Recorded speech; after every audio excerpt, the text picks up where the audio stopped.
Good morning, everybody. Spencer always throws me off right as we go. Welcome to SJU. I'm your host, Dan Murrell. I'm in the host chair today because everyone else is gone.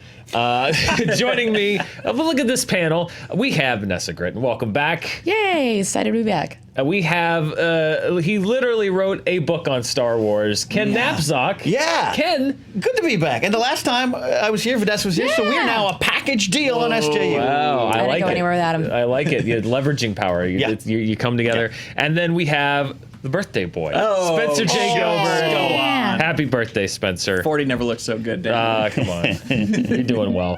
Today we got, we're talking about Star Wars. We're talking about Batman. It's a Wednesday on the show. So let's jump right into it. Did you guys hear about this? You didn't see this? Did you see this in the paper? Yeah. I like to do the Jay Leno thing, setting this up. Kevin Feige, as we all know, is going to make a Star Wars movie. Yeah. I know it's a shocking development from the guy who also works for the other big property at Disney. Yeah. Parent Corporation, Yeah. but the Marvel Studios chief is producing a Star Wars film and is said to have already told a major actor he had a role for them. With the revelation that Marvel Studios president Kevin Feige will be teaming with Kathleen Kennedy on a new Star Wars film. Sorry for the trigger. News came that Feige already has a major actor in the film. There are two things in the script that say the exact same thing right next to each other. Apologies. You can see how thoroughly I read the script before. I found out I was hosting 15 minutes ago. Good job, Ron. I'm doing my Good job. best. MCU stars Brie Larson and Chris Evans, along with Agents of S.H.I.E.L.'s Ming-Na Wen, Scoops McGee's favorite, all spoke out on Twitter when the news broke to show their interest in being a part of the Star Wars universe. It's worth noting that Ming-Na Wen is already on The Mandalorian, but it's unclear what her role is. It might be voice only. Ken, do you have any inside poop on that? I don't. I just would expect most of the castings of Mandalorian are voiceover, actually. So, voice only, yeah. So that's really just like a probability. But there was a quote about they're going to use her acting and her fighting abilities, so maybe she starts here in season 2. We'll find out when it comes to the show. We'll find out. I think that she's great on Agents of S.H.I.E.L.D. I look forward to her joining Star Wars. But this MCU Star Wars crossover thing, of course, everybody is having fun on social media. Everyone's been working with Kevin Feige forever, so a lot of it's probably good-natured. The Brie Larson part, not been taken as good-naturedly by a lot of people, but that's a whole other topic. Yeah. What do you think about any of these folks, these fine folks that have already thrown their hat in the ring? Star Wars. I mean, Star Wars wise? Yeah, Star Wars wise. Ken, you love Star Wars. We all love Star Wars. I love Star Wars. We love Star Wars. Yeah. I have 388 pages of why I love Star Wars. Yes. Look, here's the thing. All these, you can't go wrong with any of these, right? The question is, do you want very, very known actors and very, very lead roles, and then the it seems like they're just walking down the hall from Marvel Town to Star Wars Land, but Brie Larson is a Jedi or a Sith or anything, I'd be on board for that. Chris Evans, whatever the galaxy's ass wants to do it. Like, get in there. But the galaxy's ass. Yeah, absolutely. I like it. He's graduated from America's ass to the galaxy's ass. I just don't. I don't immediately think, other than Feige's got someone on board, I don't immediately think this is going to be, let's just bring Marvel over to Star Wars. Yeah. Vanessa, what do you think? When you're talking about this group of actors, this Marvel, because I think everybody automatically, and maybe this is not fair, when Kevin Feige said he talked to a major actor, everyone automatically just started suggesting MCU actors. Yeah.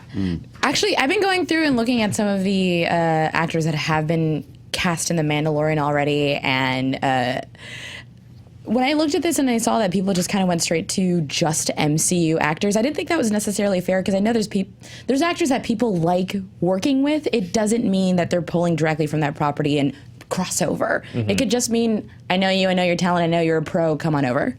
If he's pulling from the same group, Spencer, what do you think? If you have a Disney, this is like the old days, it seems like, of like Orson Welles when they had like a theater troupe. But if Disney just has this group of actors, after a while, does it kind of seem like let's inject some new blood into this? No, we should just. I support the ongoing Feigification of pop culture. We are approaching the singularity that Patton Oswalt predicted in his Parks and Rec filibuster, where we're just going to get 4 movies a year with every character in them. Yeah, and I think that this is another step towards that. As an intermediate step, I'll accept a Brie Larson fronted Star Wars, because I think that there are a lot of struggling YouTube channels that need those outrage clicks. Just keep that whole shadow economy alive. Judging from our thumbnail, we're one of them.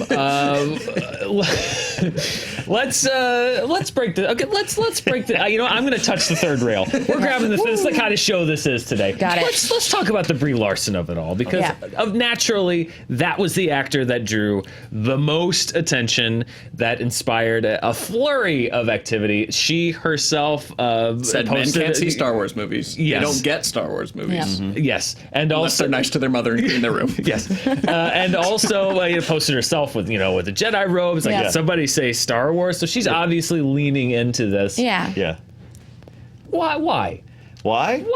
I mean, is it the Captain Marvel thing? I guess, or what is it? If you can't beat it, poke the bear. Yeah. Lean in, just straight up lean in, because after a certain point, when you realize that you can't win anymore, there's a fun in knowing if you just toss a little nugget out there, it'll start it again. Yeah. And honestly, it's just, if you can't beat it, just poke that bear. Poking the bear. Yeah. Poking the bear. Own it, I guess. Own it. Own it. Get in front of it. Yeah. I don't know. That appears to be what she's doing. I genuinely And I get think it. that the people who are most upset by the prospect of a Brie Larson Star Wars are the people who need that to happen the Yeah. most. Because, like, otherwise, what reason is there to get up in the morning if not to yell at Brie Larson on the internet? To be fair, Spencer, she did say something over a year ago that perhaps could have been artfully better put. That means that she deserves everything the year and a half now that everyone's been making videos about the same one sentence she said at a fundraiser. We have to, play both sides here. Well played. Yeah. Well played. But Ken, yeah. you're a Star Wars guy. For better or worse. For better or worse, and that's certainly up for debate recently. Well, I'm curious how you feel about the Feige-ness of a Star Wars movie. We're at a juncture point. Yeah. Here's why I have to try not to sound like a grumpy clickbaiting internet channel. I'm not a huge MCU fan. I mean, I've seen every one of them, and I enjoy every one of them. Get out. And he is tremendous. No, but this is a smart move. If Kevin Feige's a Star Wars fan, and if you guys were in control of Star Wars, and I was over here to do something, and I was like, hey, Dan Spencer, I've always wanted to make a Star Wars film. I know I've got Phase 4 coming. Do you mind if I, and You get Dexter Jetster. yeah, that's, I'd be okay with that. It's a smart business decision. I just think when I hear people want to, MCU and Star Wars comparing, you can't compare them. He's adapted. He's successfully as a producer, got the right cast, writers, directors, and system in place to adapt 80 to 100 years of comic book characters and pick the best and pick what he wants and do it so well. When I say I'm not a huge MCU fan, I just didn't grow up with superheroes. Yeah. I grew up with lightsabers. So, and I still have one of them. Straight. It's a smart move. I just think he's smart enough to find the Star Wars story to tell and not have. I hear a lot of I want a more connected universe. It's like, well, you just want to hear Stephen Strange names in one movie, and then he has another like that. Kevin, that's not even what Kevin does. It's the emotional connection of the story. And I think that's what's going on in the current Star Wars that people, I think, just want to overlook. The emotional canon is so strong and through, going back to lines in New Hope. They build stories out from there. And Kevin's smart. He'll do it. But clearly this is a conspiracy to take over everything. Clearly. Yes, clearly. Kevin, clearly this is, he's going to run both, because running both Star Wars and Marvel simultaneously is definitely a job doable by one person, right? Yeah. It's the J.J. Abrams thing all over again. We got to break up. We got to break them up. Break up Big Feige? Yeah, Big Feige. Break up. Okay, so let's say this is a one-off for Feige. Yeah. He makes his own, but as I mentioned, we're at the end of the Rise of Skywalker. We got the Mandalorian coming, but past that, as far as movies go, we have a bit of a hazy, there's like a Rian Johnson this and a Hazy Benioff shade of and Weiss winter. that floating in the ether. But let's say this is a one-off for Feige. He does the movie that he wants to do and he goes away. Who is a producer or a director that they could bring in that that you think would either, as a Star Wars fan, that would make you excited, or just in general as a fan of the franchise, or just maybe even not as a fan, if you don't like what they've been going on, that could bring something fresh? Vanessa, who's somebody they could bring in that you'd be like, okay, I'm anxious to see this person's vision? I'm really thinking about it, because when I'm thinking about what I want to see out of a Star Wars story, kind of touching on what you said, I want to see Star Wars being used to tell a story, as opposed to I just want to connect all of these threads. And I want something something smaller and a little bit more contained. Oh man, I can't even I'm trying to think of someone that within the last few years has been really good at telling small character-driven stories.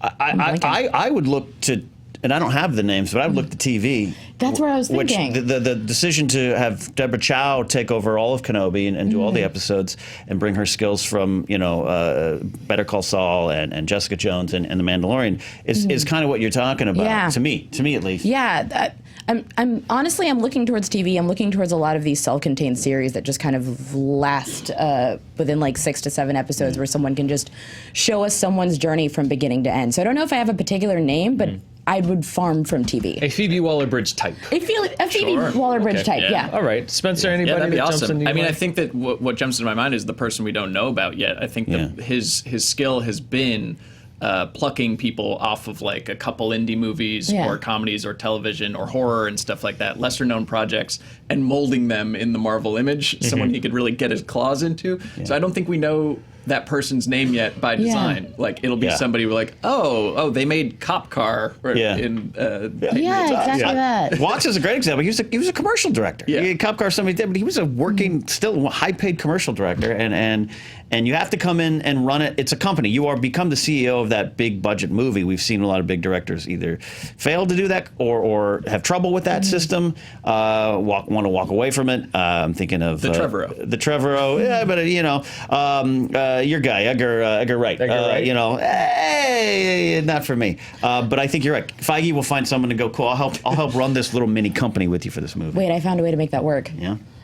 Just because Edgar Wright is so good at being able to tell a story when it comes to like how information travels from one person to another person. I want to see how media blitzes work in the Star Wars universe. I want to see how somebody handles PR in the Star Wars universe, and I can't think of anybody that would make that more fun than Edgar Wright. Yeah. Okay. Yeah. I agree. I'm not. Since I'm a host and not a panelist, I'm not gonna engage Ken on his wrong Edgar Wright shit. I think he's doing an act out as Kevin Feige saying not that guy, right? Oh. No. Well, No, you really genuinely wouldn't want to see an Edgar Wright Star Wars, you animal? No, I mean, I love Edgar Wright. I love Hot Fuzz. One of my favorite cops. No, I said he walked in and was kind of like, I'm on his I'm side. sorry. I'm on his side, Dan. You got so Where's deep that into, bell? Give me a point for You this got round. so deep into character. I didn't realize that It's you were just sitting speaking as alone. Kevin Feige. Yeah, I apologize. No, like Wright is a creative voice. They're all creative voices, but he comes in and goes, I don't want to. This is not a system for Gotcha. me. I Yes. don't want to work in a system. Apologies. Right. I would love an I Edgar mistook what Wright, you were saying. Armando Don't really get mad Iannucci, people with their own voice already,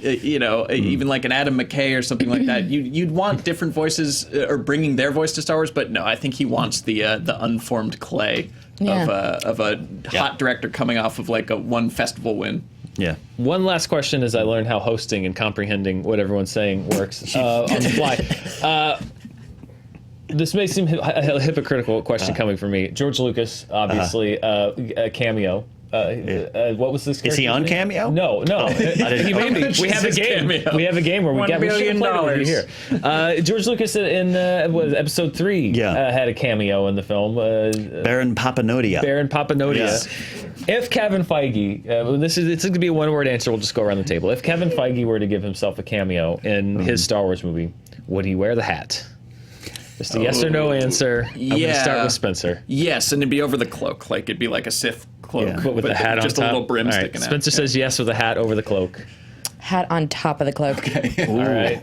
Yep, hat on top of the cloak. I am going, he will be a droid. And the droid will have some sort of hat that's functional. Like he'll be like a bookie at a pod race or something. There you go. All right. Ken says hatted droid bookie.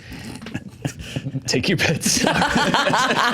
This is Screen Junkies Universe. We got 15 minutes out of that. That's probably pretty good, right? Like and subscribe, please. We have to say that legally because we're on YouTube.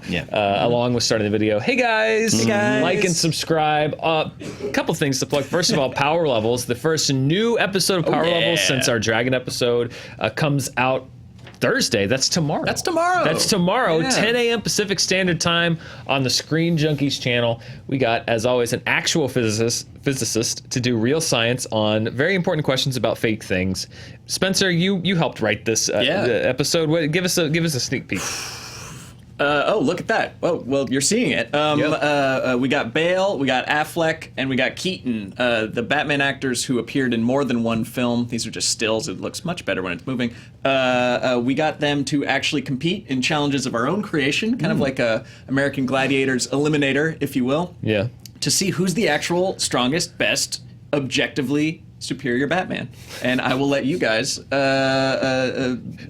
won't be the judge. Science is the judge. Yeah. You can guess out of Bale, Keaton, and Affleck, who's the best Batman. Well, there'll be a lot of arguing with science, I predict, in the future of this video. We also have next Saturday, Movie Fights is coming back. All right. We, of course, the Joker comes out this weekend, so we'll be talking Joker. Who know? We'll talk about. We're still gathering the people who have seen it. We want to get a nice range of opinions, along with a lot of the stories that we missed. That's what I like doing about doing the show once a month. Is we can just get the big stories and do 5 rounds. We're back to 5 main rounds. It's the anti-SJU. Yes, exactly.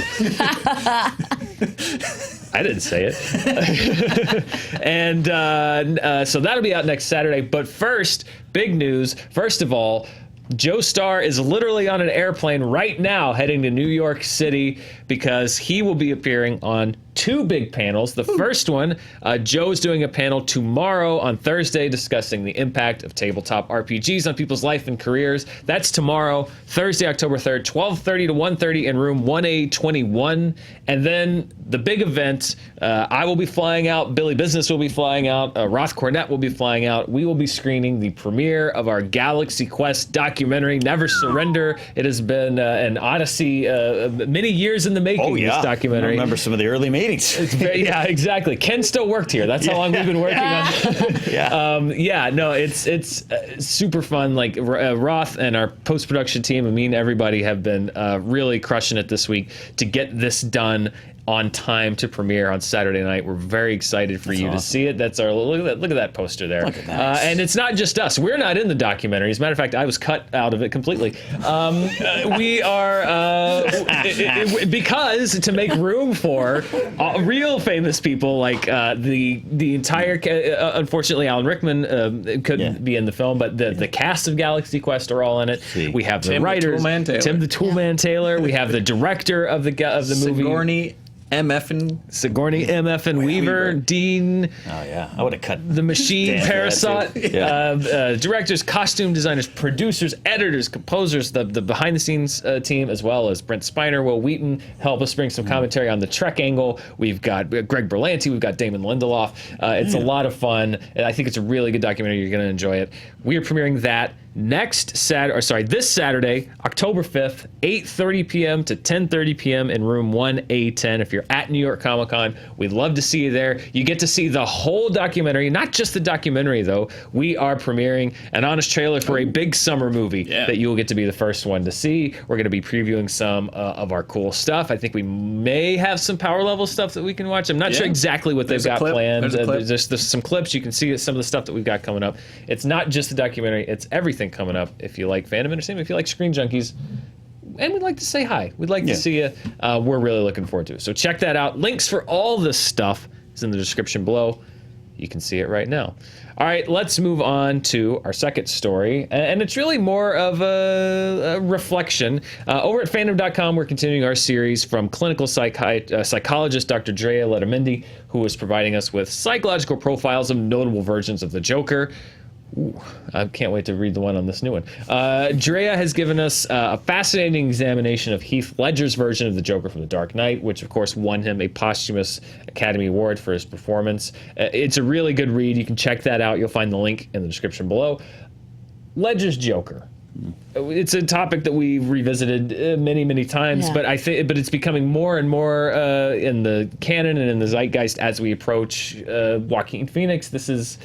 With respect to Jared Leto, this is, I think, the most focus that the Joker character has gotten since The Dark Knight. Yeah. People were certainly hyping up Suicide Squad, but there's a lot more going on with that film than just Joker. Mm-hmm. It's weird. It's all perspective because I think people of our age, growing up largely, Nicholson was the Joker, but for this generation and many generations, Ledger is sort of the benchmark Joker. But I think even people that grew up that are our age, we still recognize the fact that Ledger really crushed that character. What is it about that portrayal that keeps people coming back and saying, like, I mean, every time there's a Batman thing brought up, people go back to Heath Ledger and the Joker and the Dark Knight in a way that they don't necessarily do with a character like a Catwoman or a Bane from The Dark Knight Rises. Not that they were bad performances, but this was such a hallmark keystone performance. Why do you think it is stuck in people's psyche so much? The funny thing is, I think we've actually talked about this before the last time we were here, but there's something about the Heath Ledger Joker that touches on something that you don't really see in a lot of villains. Either a villain is a great villain where they have like a very specific motivation, or you don't really give your villain much of anything. Heath Ledger's Joker is unique in that it almost sways you to his side briefly, where he's insane, but he'll touch on something that you're like, yeah, there's actually a point to that. You shouldn't have put a pencil through the guy's eye, but like I kind of see your angle. Sorry, I'm losing my voice. But there's something about the Heath Ledger Joker that reminds me of almost like the Killmonger character, where it's, I know what you're coming from, but your methods are wrong. But at the same time, I hate that I agree with you a little bit. Yeah. Yeah, I would say that like the most interesting thing about him to me is that he didn't play it as insane. Yeah. Really. Like his actions were insane, but like on a psychological scene to scene level, he wasn't like cackling on a roller coaster, like no offense to Mark Hamill or whatever. Like he wasn't just so flour. Yeah, exactly. He wasn't going crazy over the top. Like it was almost the lack of histrionics and like the lack of like cackling that was way more menacing and calculating. Yeah, like he did have a plan. He wasn't just winging it, and he wasn't doing it like he wasn't like an egomaniac like Nicholson's Joker was, where it was like a big monument to him. Like he could have just slunk by in the shadows with his rumpled suit and burned the world down and then just wandered off, which was kind of an endearing quality. And then you can't separate like the performance and the reality of Heath's life, and like that's just such a myth-making thing to happen that only adds to the legend around the character. Yeah, Ken, what do you think? All great points, and going back to what Vanessa was saying and building on it. I always go to that scene where he's dangling Batman over the building, and it's like introduce a little chaos. Soldiers die, no one questions it, and everything, and it's like you're like, yeah, he's right. And you suddenly feel like you're in a Reddit chat room, but like it's weird. But I also love JT showed the scene of the interrogation scene there, and it just reminds me that this movie really focused on the point that the Joker knows Batman's weaknesses. He knows what he can't do. He knows he has to follow these rules, and he kind of turns him into the Dark Knight for me as a viewer at the end of the movie, where like Batman's like, I got to go in the shower. Like I follow the rules of engagement, and this guy doesn't, and it's this alternate kind of take on it. Or they're on the opposite sides, and it really works so well together. And he brought it realistic. Yeah, because by the gray of my beard, you can tell I was like, Jack Nicholson's my Joker. And then Cesar Romero's mine. A little more gray makes sense. And then it just, you're like, oh, he's doing something different. This is something different. And I love Jack's. And there's some reality to Jack in that big Tim Burton comedy world. Yeah. But at the end of it, like, I have a friend, JT is a friend. Some of us know Tom Dagnino of the Schmoe. You spend some time around him, you're like, this guy's crazy. And then the more time you spend with him, you're like, he's the most sane guy in the room. Yeah. And that's the Joker. You're like, this guy's not, this guy, he might be seeing things the way they are. I don't know. My favorite thing about his choices, and it's always, I wish that he were still, I wish we could jump into a parallel universe where he was around and he could have dissected this performance a little bit more. But what I've always loved about it is all of the other Jokers, Mark Hamill, Jack Nicholson, Cesar Romero, the Joker was so out there. And what I liked about Heath Ledger was he was menacing, but he was menacing almost because of the voice that Ledger chose is such a normal, like it's almost like a Midwestern. It's like, oh, I don't know what to do if I got it. It's this like sort of almost non-regional, but almost like kind of a slight inflection of like a Fargo type. Like he's a Minnesota weatherman. Yeah, it's like you a very would underestimate pleasant him. He voice. played it. I'm realizing now he basically was like Columbo. He's basically like the Columbo of Batman. Billy's like, oh yeah, I like with his dry mouth just smacking around in his overcoat. Like, And another thing. oh, one more thing. But that, I think, when he did laugh or when he did go that big, Yeah. it was all the more menacing because he played everything else so close to the vest. And I think that was also, for me, it's something that I've always appreciated with it. God, it's just, I wish we could jump into that parallel world where he and so many others were around much, much longer. But, you know, obviously, as we get into Joaquin Phoenix, the comparisons have already begun. But I think also it's a little bit apples and oranges. Yeah. A little bit. Yeah, still a fantastic performance, though. Always will be Oscar-winning performance. Yeah. Something we can look back on, and I'm sure we will as the Dark Knight turns 15 and 20 and 25, and Wow, make that's Joker crazy. 2, Electric Boogaloo, and all the other iterations of the character. The Joker breakdances now. I hope so. I'd kind of see that. Leto's definitely would break dance. Yeah. Let's talk about someone else who's making his name in the kind of the horror, the psychological terror horror genre. Jordan Peele has a new deal. They're handing out deals like candy here in Hollywood are. these days. So many Jordan deals. Peele and his Monkey Paw production banner have inked a 5-year exclusive first look deal with Universal, which partnered with Peele on 2017's Get Out and 2019's Us. Universal is developing Peele's next 2 films, which he will direct, write, and produce. Under the pact, the Us and Get Out filmmaker has set up 2 new films. I did it again.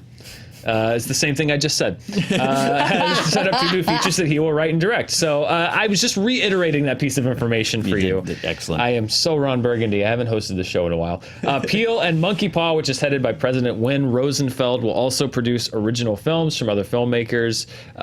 Universal Entertainment Group Chairman Donna Langley said, quote, Jordan has established himself as a premier voice and original storyteller with global appeal. He's leading a new generation of filmmakers that have found a way to tap into the cultural zeitgeist with groundbreaking content that resonates with audiences of all backgrounds.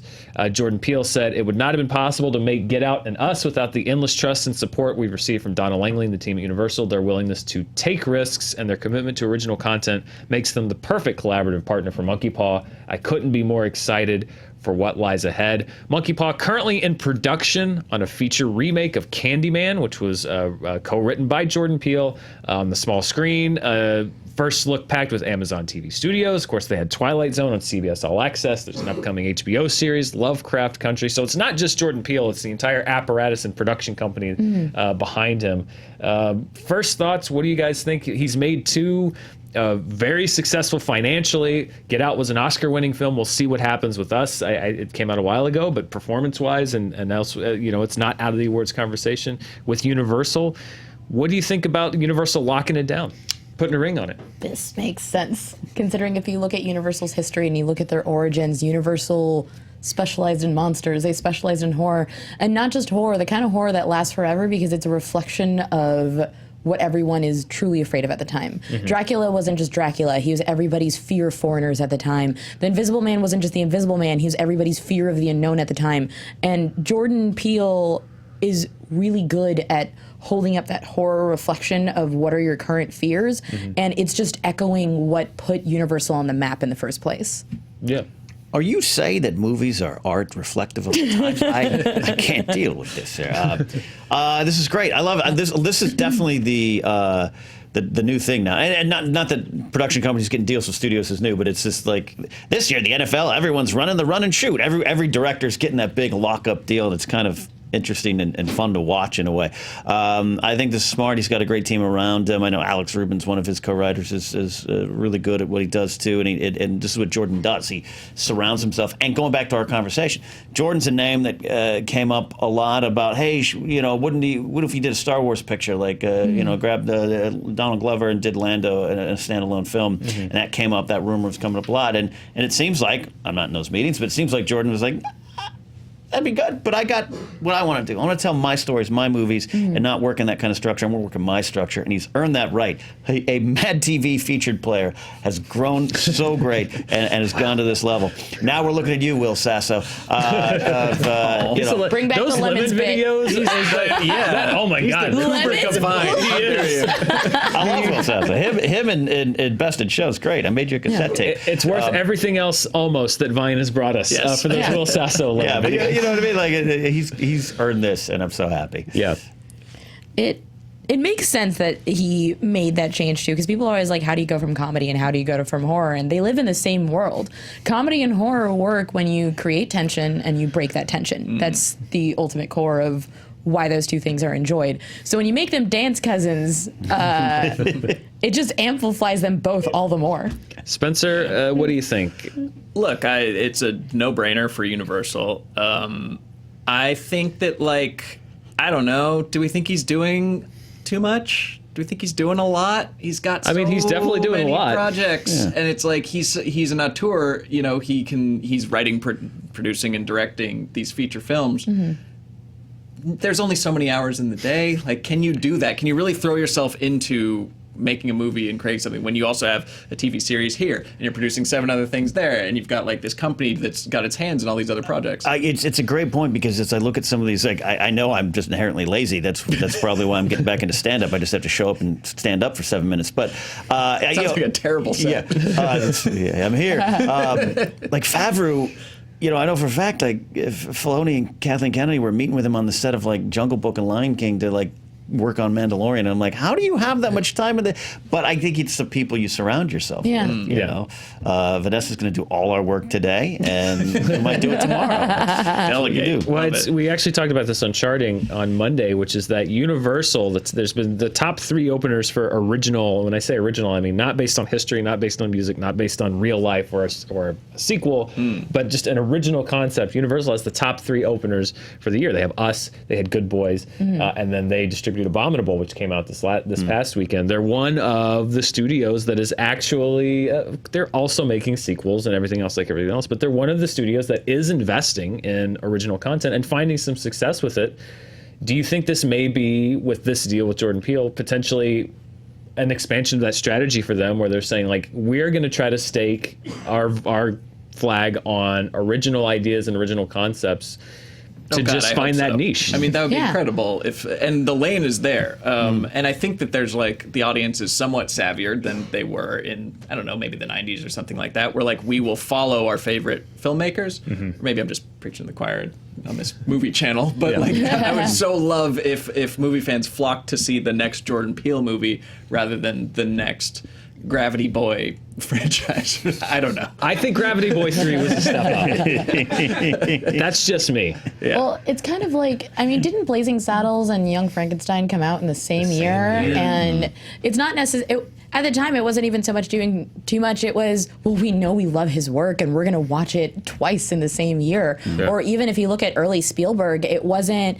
I'm watching a continuation. It was, I love Spielberg, what has he done? Right. And I think we're going back to the days of following filmmakers, because now I'm watching people that don't necessarily work in our industry, that don't work in channels where we dissect movies, just regular watchers saying, I'm excited for the new Safdie brothers film. I'm excited for the new X film. And I'm watching the days of, I want to see what this filmmaker is doing come back, and it's really exciting. That's awesome. Well, here's hoping that Jordan Peele finds much success. He and Universal have they're locked together for 5 years. There's an Us Maze at Horror Nights this year that I'm particularly excited about. I can't wait. That is our show for today. I want to thank this wonderful panel. Vanessa, anything you'd like to plug? Yeah, Thursdays, catch me on El Rey Nation on the El Rey Network. Also, if you're in Los Angeles, October 27th, my sketch team Night Church is putting on a horror comedy sketch show. We have burlesque. We have a very special guest that we can't announce yet. We're handing out ponchos because there will be many, many, many gallons of fake blood. I like that. So. There's a splash zone. There's a splash zone. It's in the first 2 front rows. But yeah, if you're in LA, October 27th, come check us out. That's awesome. Ken, anything? Yeah, you can go to kennapzok.com for all my adventures, including my book, Why We Love Star Wars, now available in audiobook. Do you read it? I had to audition to get it, and I did get it. Nice. It was really fun to audition for something you wrote. And then stand-up comedy. Me and Mark Ellis. We're going to be in Washington, D.C. November 16th. Ooh. 2 shows at the Comedy Loft. Check it out. Comedy Loft. Yeah. It sounds fun. Is it an actual loft? It's a funny loft. Send me a picture. Send me a picture. Spencer, besides your day of birth, anything you want to plug? No, see their comedy. Dude, that's much more important. I agree. And join us tomorrow here on SJU. I'll be here. I don't know who else will still be around, but I'll be here. We'll have a good old time. We'll talk about who knows what.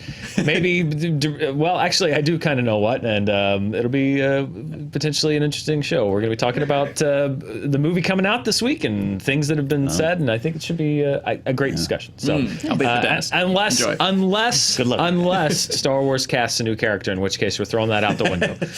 We'll see. It's a news cycle. You can't thank you. You can't. You can never predict what's going to happen. I'm Dan Murrell. Thanks for watching. Thanks for sticking with me as I bumble my way through this hosting gig. He did great. We'll see you tomorrow. Yeah. Bye.